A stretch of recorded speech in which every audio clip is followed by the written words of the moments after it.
Yo soy Gato Narrador y hoy leeremos. Solo intenté quedarme al margen y ahora todos creen que fui yo quien destruyó la amistad de mis dos amigas. ¿Merezco esto por querer a ambas por igual? Hola a todos. Me llamo Gabriel, tengo 21 años y hasta hace un mes era un estudiante de Derecho con una beca de excelencia académica en una universidad prestigiosa. Digo, era, porque ahora mismo estoy sentado frente a un comité disciplinario de 5 profesores que me miran como si fuera el demonio encarnado, mientras revisan capturas de pantalla de conversaciones que juro por mi vida que nunca tuve. La profesora Hernández, que preside el comité, me muestra su tableta con una expresión de profundo desagrado. Señor Morales, ¿reconoce estas conversaciones donde aparentemente usted coordinó la difusión de información privada que resultó en la destrucción de la amistad entre las señoritas Lucía Vega y Julia Sánchez? Mi garganta se seca completamente. En la pantalla veo mi nombre, mi foto de perfil, pero esas palabras nunca salieron de mi boca ni de mis dedos. Profesora, yo nunca escribí eso. Alguien está usando mi identidad para... Señor Morales, me interrumpe el profesor Jiménez. Tenemos testimonios escritos de ambas estudiantes confirmando que usted fue el origen del conflicto. Su beca de excelencia académica está en revisión debido a estas alegaciones de conducta deshonesta. Siento como si el mundo se desplomara bajo mis pies. Mi beca no es solo dinero, es mi futuro, mis sueños, el orgullo de mis padres que trabajaron doble turno para que yo pudiera llegar hasta aquí. Pero para entender cómo llegué a este infierno, necesito contarles todo desde el principio. Hace 3 semanas, yo era ese típico estudiante que trataba de mantenerse al margen de los dramas universitarios. Tenía 2 mejores amigas, Lucía y Julia.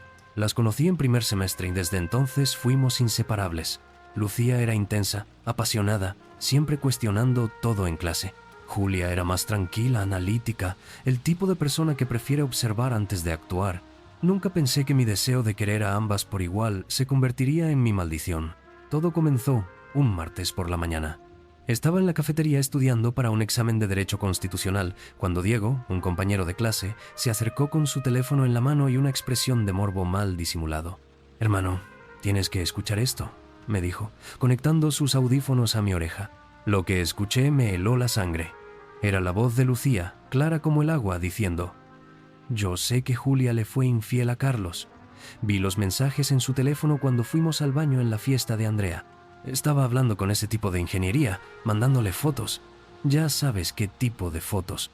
Mi corazón comenzó a latir como un tambor de guerra. Yo había estado presente en esa conversación la semana anterior. Lucía jamás había dicho eso. De hecho, lo que realmente dijo fue lo opuesto. Que Julia estaba preocupada porque Carlos había estado distante y ella no sabía qué hacer para arreglar su relación. «Diego, este audio está editado», le dije, quitándome los audífonos. Yo estuve ahí cuando supuestamente Lucía dijo esto, y ella nunca. ¿En serio vas a defender a tu amiguita? Diego me interrumpió con una sonrisa burlona. «Ya está circulando por todos los grupos de WhatsApp de la facultad. Todo el mundo lo está escuchando». Me quedé paralizado viendo cómo Diego se alejaba, probablemente para seguir difundiendo el chisme. El audio era tan convincente que hasta yo habría dudado si no hubiera estado presente en la conversación original. Y ahí es donde tal vez cometí mi primer error. En lugar de hacer algo inmediatamente, me quedé congelado, tratando de procesar lo que acababa de escuchar. Déjenme decirles algo, queridos lectores. A veces el silencio es la decisión más ruidosa que puedes tomar. Y si quieren saber cómo ese silencio me llevó al borde del abismo académico, más les vale suscribirse porque esta historia apenas está comenzando. Intenté contactar a Lucía inmediatamente. Le mandé mensaje tras mensaje explicándole que había un audio falso circulando, pero no me respondía. Sus redes sociales mostraban que había estado en línea, pero mis mensajes seguían con una sola palomita. Decidí ir a buscar a Julia para advertirle antes de que escuchara el audio de boca de alguien más. La encontré en la biblioteca, rodeada de un círculo de amigas que la consolaban mientras ella lloraba silenciosamente. Mi estómago se hundió al darme cuenta de que llegaba tarde. «Julia», dije acercándome cautelosamente, «necesito hablar contigo. ¿Ese audio que está circulando? ¿Tú también vienes a consolarme?», me interrumpió con una voz cargada de sarcasmo y dolor. «¿O vienes a decirme que siempre supiste que Lucía hablaba de mí a mis espaldas? No, escúchame. El audio está manipulado. Yo estuve presente en esa conversación y Lucía jamás dijo: «Basta». Julia se levantó de la silla tan bruscamente que varios estudiantes voltearon a vernos. Ya basta de mentiras, Gabriel. Siempre supe que tú la preferías a ella. Siempre fue obvio. Y ahora están trabajando juntos para humillarme. Las palabras me golpearon como una bofetada. Media biblioteca nos miraba mientras Julia me señalaba con el dedo tembloroso. Julia, estás siendo irracional. Yo nunca. ¿Irracional? Soltó una risa amarga. ¿Sabes qué es irracional? Que mi supuesto mejor amigo venga a defenderla después de que ella acaba de destruir mi relación. Carlos ya cortó conmigo, Gabriel. ¿Estás contento? ¿Esto era lo que querían? Salí de la biblioteca sintiéndome como si me hubieran atropellado. Me senté en el patio central, observando cómo algunos compañeros susurraban al verme pasar. El chisme ya había tomado vida propia y yo estaba comenzando a ser parte de la narrativa, aunque no sabía exactamente cómo. Mi teléfono sonó. Era Lucía. Gabriel, por fin veo tus mensajes. ¿Qué es eso del audio? Todo el mundo me está escribiendo preguntándome cosas raras. Le expliqué la situación mientras la escuchaba respirar pesadamente del otro lado de la línea. Espera, me dijo después de un silencio. Julia acaba de publicar algo en Twitter.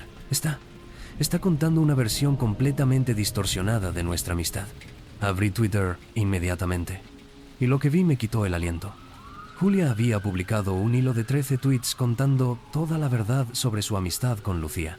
Incluía capturas de pantalla de conversaciones privadas que jamás pensé que vería expuestas públicamente, acusaciones de manipulación emocional y una narrativa donde Lucía aparecía como una persona calculadora que había estado fingiendo ser su amiga durante años. Cada tuit tenía cientos de retweets y comentarios. Los estudiantes de nuestra universidad estaban divididos en bandos, unos defendiendo a Julia y otros cuestionando por qué estaba aireando su ropa sucia en redes sociales. Lucía, dije al teléfono, por favor, no respondas públicamente. Podemos hablar con Julia en persona y aclarar todo esto. Hubo un silencio largo. Gabriel, ella está publicando conversaciones sobre mi familia, cosas que le conté en confianza cuando mi papá perdió el trabajo. Esto ya no es solo sobre el audio falso. Podía escuchar las lágrimas en su voz. Traté de ser la voz de la razón, lo sé, pero si respondes públicamente, esto se va a convertir en una guerra total. Dame unas horas para hablar con ella. Lucía parecía considerar mi consejo por un momento. Ok, dijo finalmente. Confío en ti. Esas 3 palabras me dieron esperanza. Tal vez podría mediar entre mis 2 mejores amigas y resolver este malentendido antes de que fuera demasiado tarde. Pero la esperanza es una cosa frágil, y la mía estaba a punto de hacerse pedazos. Al día siguiente, Julia había publicado nuevos tweets. Esta vez incluía conversaciones íntimas que Lucía jamás había compartido públicamente, detalles sobre la situación económica de su familia, incluso comentarios sobre problemas de salud mental que Lucía había confiado solo a sus amigos más cercanos. Cuando le mostré los nuevos tweets a Lucía, su rostro se transformó completamente. Ya se acabó la diplomacia, me dijo con una voz que nunca le había escuchado antes. Si quiere guerra, la va a tener. Lucía, no. Por favor, piensa en... Pero ya estaba grabando un video. Durante 10 minutos desmintió punto por punto cada acusación de Julia. Mostró capturas de pantalla de conversaciones que demostraban que Julia había mentido sobre otros temas en el pasado y al final reprodujo lo que ella decía era el audio original, sin editar, de la conversación que había sido manipulada. El video se volvió viral en nuestra universidad en cuestión de horas. Los comentarios eran brutales. Los estudiantes estaban completamente polarizados y yo me di cuenta de que mi intento de mantenerme neutral me había convertido en testigo de una guerra que estaba destruyendo a mis 2 mejores amigas. Decidí alejarme completamente del conflicto. Silencié todas las notificaciones de redes sociales, dejé los grupos de WhatsApp relacionados con el drama y me enfoqué únicamente en mis estudios. Pensé que si ignoraba la tormenta, eventualmente pasaría. ¡Qué ingenuo fui! 3 días después recibí mensajes preocupados de otros amigos. Aparentemente, mi nombre estaba circulando en grupos privados de WhatsApp de la universidad, no como testigo, sino como sospechoso. Hermano, me escribió Carlos, mi compañero de laboratorio. Hay gente diciendo que tú fuiste quien editó el audio original. Dicen que tenías acceso a conversaciones de ambas y que tenías motivos para enfrentarlas. Sentí como si me hubieran arrojado agua helada. Abrí los grupos donde supuestamente se estaba hablando de mí, pero había sido removido de la mayoría. Los pocos mensajes que pude ver me pusieron los pelos de punta. Gabriel siempre estuvo enamorado de Lucía. todos lo sabíamos. El tipo tenía acceso a los audios porque siempre estaba con ellas. ¿No les parece sospechoso que él fuera la única persona que casualmente estuvo presente en la conversación original? ¿Y si todo esto lo planeó él para separarlas y quedarse con Lucía? Mi respiración se volvió errática. De alguna manera, yo había pasado de ser mediador neutral a ser el sospechoso principal de una manipulación que nunca cometí. Decidí confrontar directamente a un grupo de estudiantes que estaba discutiendo sobre mí en la cafetería. Era un error, pero la desesperación no siempre toma las mejores decisiones. «Disculpen», dije acercándome a la mesa donde estaban Andrea, Roberto y Sofía. «Sé que están hablando de mí, y necesito aclarar». «Ah, mira quién aparece», dijo Andrea con una sonrisa falsa. «El manipulador en persona. Yo no manipulé nada. El audio estaba editado desde antes de que yo». «Claro, me interrumpió Roberto. «Y casualmente tú eras el único que podía verificar que la conversación original era diferente. Porque yo estuve ahí», exploté, perdiendo la compostura. «Estuve presente cuando Lucía dijo exactamente lo opuesto de lo que aparece en ese audio». Mi negación vehemente solo parecía convencerlos más de mi culpabilidad. Otros estudiantes se unieron a la conversación y pronto me encontré rodeado de una docena de personas que me miraban con suspicacia y hostilidad. «¿Sabes qué?», dijo Sofía, cruzándose de brazos. «Tu reacción solo confirma lo que ya pensábamos. Los inocentes no se ponen tan defensivos». Salí de la cafetería sintiéndome completamente derrotado. Cada intento de defenderme solo empeoraba mi situación. Esa noche llamé a mis padres, considerando seriamente abandonar la universidad. Mi mamá lloró al escuchar mi historia y mi papá me dijo que fuera fuerte, que la verdad siempre sale a la luz. Pero yo ya no estaba seguro de que la verdad fuera suficiente. Una semana después, recibí la citación oficial. Una carta formal de la administración universitaria me convocaba a una audiencia disciplinaria. Mi beca de excelencia académica estaba en revisión debido a alegaciones de conducta deshonesta y manipulación de información que resultó en conflictos estudiantiles graves. El mundo se me vino encima. Sin esa beca, no podría continuar mis estudios. Mi familia había hecho sacrificios enormes para que yo llegara hasta ahí, y ahora todo se estaba desmoronando por algo que jamás hice. Cuando llegué a la oficina de asuntos estudiantiles para revisar mi expediente, la secretaria me entregó una carpeta con los documentos del caso. Aunque la mayoría estaba censurada, pude ver lo suficiente para darme cuenta de que tanto Lucía como Julia habían presentado testimonios escritos señalándome como el origen del conflicto. Mis dos mejores amigas, las personas en las que más confiaba en el mundo, me habían traicionado para salvar sus propias reputaciones. Esa noche no pude dormir.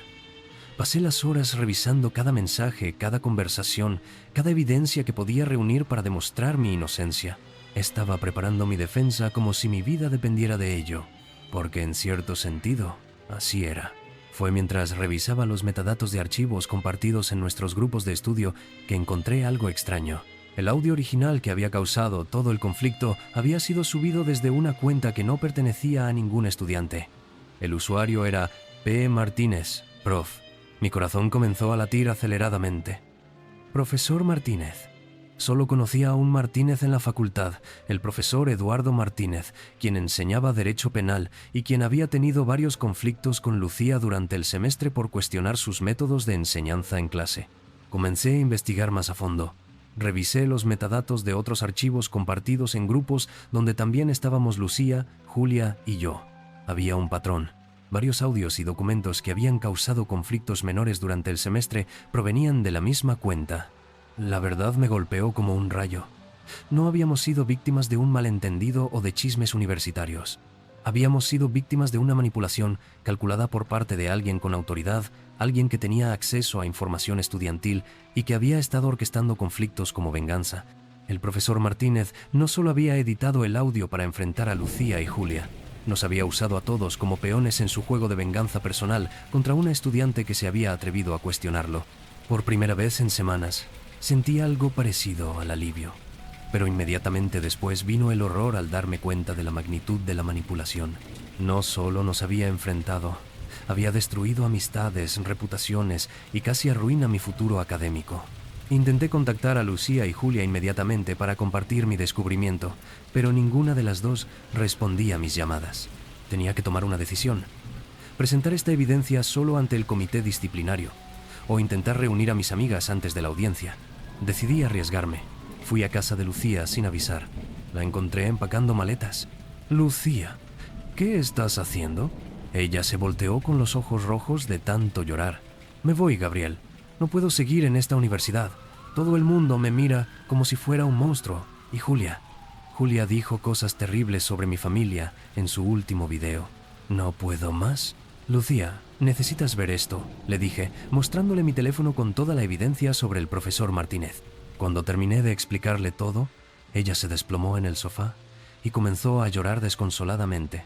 Todo esto fue por la venganza de un profesor», susurró entre sollozos. «¿Destruimos nuestra amistad por la manipulación de ese hombre?»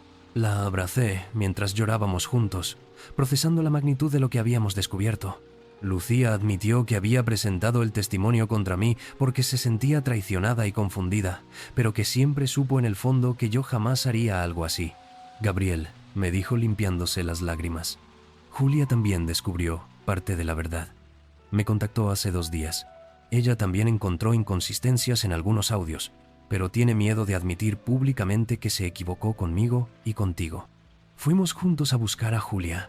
La encontramos en su dormitorio, devastada y rodeada de papeles. Había estado investigando por su cuenta y tenía evidencia adicional de la manipulación del profesor. Gabriel», me dijo apenas nos vio, «perdóname. Sabía que tú no eras culpable, pero tenía tanto miedo de quedar como la loca que había destruido la reputación de su mejor amiga por nada que preferí seguir culpándote». Los 3 nos abrazamos y lloramos juntos esa noche. Por primera vez en semanas, sentí que tenía a mis amigas de vuelta. Pasamos horas planificando cómo exponer al profesor Martínez y limpiar nuestros nombres. Pero cuando llegamos a la universidad al día siguiente para presentar la evidencia, descubrimos que Martínez ya se había enterado de nuestra investigación. Había presentado una versión distorsionada de los hechos a la administración, pintándonos como conspiradores que habían fabricado evidencia para evitar las consecuencias de nuestras acciones. Nos enfrentamos a él en el pasillo frente a otros profesores.